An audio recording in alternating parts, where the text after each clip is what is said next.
This a huge day. It feels like something out of a science fiction movie. In just over a year from now, Aussie passengers will be able to board the first non-stop flight from Sydney to London. That is a 17,000-kilometre journey. It's called Project Sunrise, funnily enough. And this morning in France, Qantas is unveiling the Airbus aircraft that will make that epic 21-hour journey. You'll be able to book the record-breaking flight from February, with takeoff scheduled for October next year. For more, let's bring in our mate, Richard Quest, CNN's international business correspondent, live in Toulouse in France. Bonjour to you.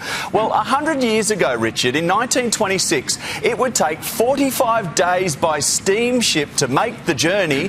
Now just 21 hours. Unbelievable.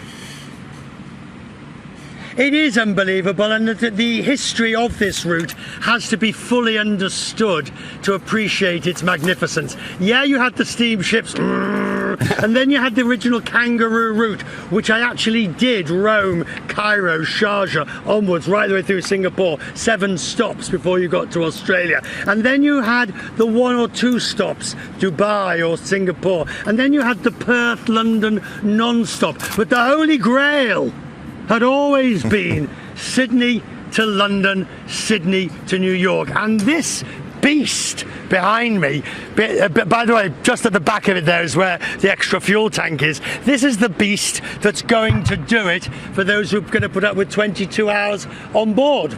So still in testing, what's it like, the plane? Have you had a good look at it?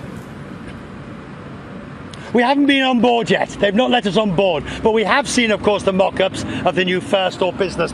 What I want to show you, what Qantas has done is had to redesign everything, because although this thing takes off at maximum weight of 322 tons, you want to use every little bit of it. So, for instance, there's one of the bowls. It looks and feels like the others, but it's not. It's lighter. Look at the mugs.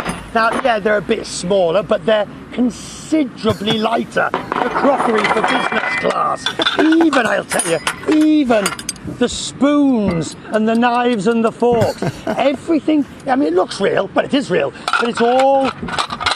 Now, you may say, well, why bother? It's a big plane, it's got lots of room. Think about hundreds of these on board the aircraft. If you can save a few grams off each one of these, and you multiply it over the aircraft, then you're talking about real weight savings. And that's the achievement. This has been Qantas, Rolls-Royce and Airbus to make this possible. It was announced in 2017. Why the delay? Oh, you sourpuss, you. Why the delay? The delay was because, obviously, first of all, you had the pandemic. Then you had supply chain issues. Then you had technical problems. I think they always knew it was going to be 10 years. You know. And then, of course, you had Qantas itself. Qantas, to give it fair due, despite the change from Malin Joyce to Vanessa Hudson, Qantas has remained firm. The board has remained firm that this is something they're going to do. Now, the last bit of delay is about seats and seat certification. Highly tedious stuff, but for some reason it's delaying the flight. But I've no doubt, whether it's October, November next year, I'll have a bet with you. I'll have a bet. Well, this thing will have flown. This thing will have flown from Sydney to London by the end of next year. Well, the last time we spoke, we promised we'd go economy, you and me. So we're going to do that, right? No. I think you've. No. I think you've got. I think you're mishearing. I think you've forgotten. No. I think you've got false memory, Sherlock. It's a man of your age shouldn't have to remember those sort of facts. Okay, so first class, you and me together. Sounds good. Richard, thank you. Look, I've already had a word. Look, they see those 3 at the front. Yeah. See those 3 at the front. That's you, me and Nat. Love it. Perfect. Leave the lights on. Thank you. Here's Nat.